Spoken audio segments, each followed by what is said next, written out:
สวัสดีครับถ้าตอนอนุบาลผมจะเป็นเด็กที่ค่อนข้างซนถ้าสมมุติอยู่กับคุณแม่เนี่ยก็จะนิ่งๆแต่ถ้าเกิดสมมุติคุณแม่หันไปทำอย่างอื่นปุ๊บเนี่ยผมจะนิ่งซนทันทีเลยครับจะได้แผลทั้งหน้าทั้งหัวอะไรเต็มไปหมดเลยครับตอนช่วงนั้นพอประถมก็จะนิ่งขึ้นมาหน่อยครับแต่ว่าก็ยังมีความแบบเป็นเด็กผู้ชายอยู่เราก็จะแบบวิ่งเล่นกับเพื่อนแบบเลิกเรียนเสร็จปุ๊บเราก็รีบเก็บข้าวเก็บของก็ลงไปวิ่งเล่นที่สนามเด็กเล่นกับเพื่อนครับผมว่าเป็นช่วงแบบหัวเลี้ยวหัวต่อของแบบช่วงเด็กกำลังย่างเข้าสู่วัยรุ่นครับช่วงนั้นเราก็ได้ย้ายไปสวนกุหลาบด้วยเราก็ได้เจอเพื่อนใหม่ๆครับด้วยความที่แบบเป็นเด็กผู้ชายแล้วแบบโรงเรียนเป็นชายล้วนด้วยเราก็จะมีแบบความอยากรู้อยากลองค่อนข้างเยอะเราก็ได้ทำอะไรที่แบบที่ตอนประถมเราไม่เคยได้ทำครับตอนช่วงม.ต้นถ้าแสบสุดล่ะครับน่าจะเป็นช่วงประมาณม.3 ขึ้นม.4 ช่วงนั้นครับม.ปลายเหรอครับเริ่มฮอตไหมก็ไม่ได้ฮอตนะครับอยู่ชายล้วนด้วยแล้วก็เตะฟุตบอลไม่ค่อยได้ไปเที่ยวไหนด้วยครับนานๆทีนึงก็เลยไม่ค่อยได้เจอใครเท่าไหร่ครับมหาลัยก็ไม่ฮอตนะครับเป็นเด็กจากโรงเรียนชายล้วนที่ไปเข้ามหาลัยแล้วต้องไปพบปะแบบเพื่อนๆที่มีทั้งผู้ชายแล้วก็ผู้หญิงช่วงนั้นเราก็จะเรียบร้อยช่วงนั้นจะเข้าสู่แบบช่วงแบบนิ่งๆแล้วเพราะว่าเราไม่คุ้นกับสถานที่ด้วยแล้วก็ไม่คุ้นกับเพื่อนแบบเพศฝั่งตรงข้ามเลยเพราะเราก็ไม่ค่อยได้คุยไม่ค่อยได้สนทนากับเพศหญิงเท่าไหร่ชีวิตตอนนี้ก็ดีครับได้เข้ามาทำงานในวงการแบบเต็มตัวแบบจริงๆจังๆแล้วก็อยากจะลองทำแบบพวกบทบาทใหม่ๆอยากลองบทอะไรที่มันท้าทายกับ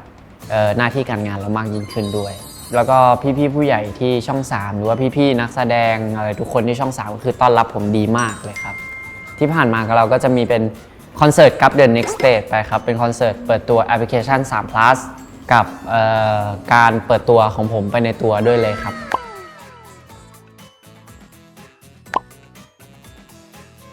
กับ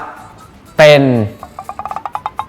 เด็กดีของคุณพ่อคุณแม่มากๆเลยครับผมพยายามจะดื้อกับคุณพ่อคุณแม่ให้น้อยที่สุดครับเรื่องอะไรที่แบบเราทำได้หรือว่าเราอยากจะทำให้เราก็อยากจะทำครับผม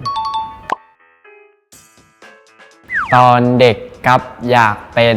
นักฟุตบอลครับตอนเด็กๆเป็นเด็กที่ใช้ชีวิตอยู่กับฟุตบอลมาตั้งแต่ช่วงประมาณประถมแล้วครับสวัสดีครับตอนนี้นะครับทุกคนอยู่ในรายการกับหามาเล่าครับผมเรามาเริ่มที่ข่าวแรกเลยครับผมเป็นข่าวของเชลซีนะครับที่เปิดบ้านรับการมาเยือนของเรอัลมาดริดนะครับในวันที่6 พฤษภาคม 2564 ที่ผ่านมานะครับผมเปิดฉากนี้ขึ้นได้นะครับนาทีที่ 26 มาดริดนะครับเกิดขึ้นนำจากจังหวะคาริมเบนเซม่าปั่นด้วยขวาจากนอกกรอบบอลโค้งจะเสียบมุมแต่ว่าเอลิวาร์เมนดี้โกของเชลซีครับก็สามารถพุ่งปัดออกไปได้นะครับผมจบขึ้นได้นะครับเชลซีนำเรอัลมาดริดอยู่1-0ครับครับผมก็จบไปแล้วนะครับสำหรับช่วงอะไรนะครับกับหามาเล่าครับผมไว้เจอกันพรุ่งนี้นะครับสวัสดีครับ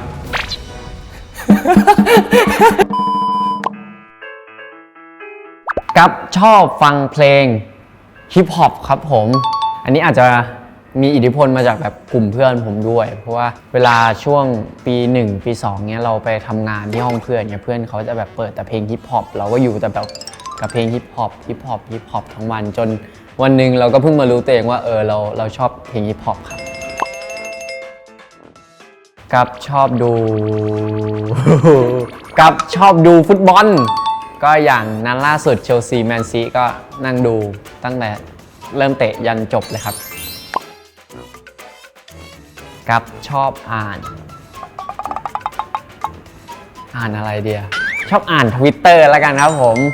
อย่างวันไหนที่แบบเราไม่ได้ไปทำงานหรือว่าเรามีเวลาว่างอย่างเงี้ยเราก็จะเข้าไปนั่งดูในแท็กของเราแล้วก็ดูแบบข้อความแบบพี่แฟนคลับเขาพิมพ์หรือว่าทวิตแล้วก็เมนชั่นมาถึงเราครับผมกับชอบกินหมูกรอบครับผมเรียกได้ว่าถ้าเกิดหมูกรอบเนี่ยไปอยู่ในอะไรก็แล้วแต่อย่างผัดกะเพราหมูกรอบคะน้าหมูกรอบหรือว่าก๋วยจั๊บใส่หมูกรอบอะไรพวกนี้ครับคือแบบเราจะกินได้หมดเลยครับถ้าเกิดมีหมูกรอบกับไม่ชอ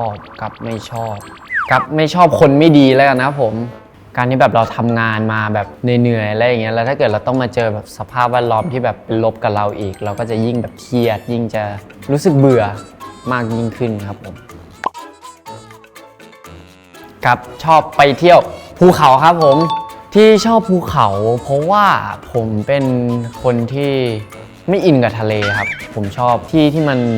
ลุยๆแอดเวนเจอร์นิดนึงแล้วก็ชอบสูตรแบบพวกบรรยากาศอย่างเช่นแบบบนดอยอย่างเงี้ยครับผมชอบไปดูแบบพระอาทิตย์ขึ้นหรือว่าดูทะเลหมอก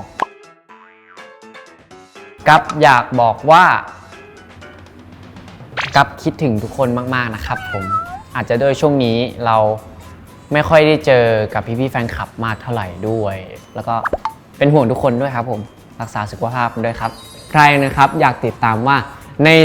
แพรวเนี่ยจะมีรูปผมในแนวไหนบ้างนะครับก็ฝากติดตามด้วยนะครับผมแพรวฉบับเดือนมิถุนายนนี้นะครับไว้เจอกันนะครับผมบ๊ายบาย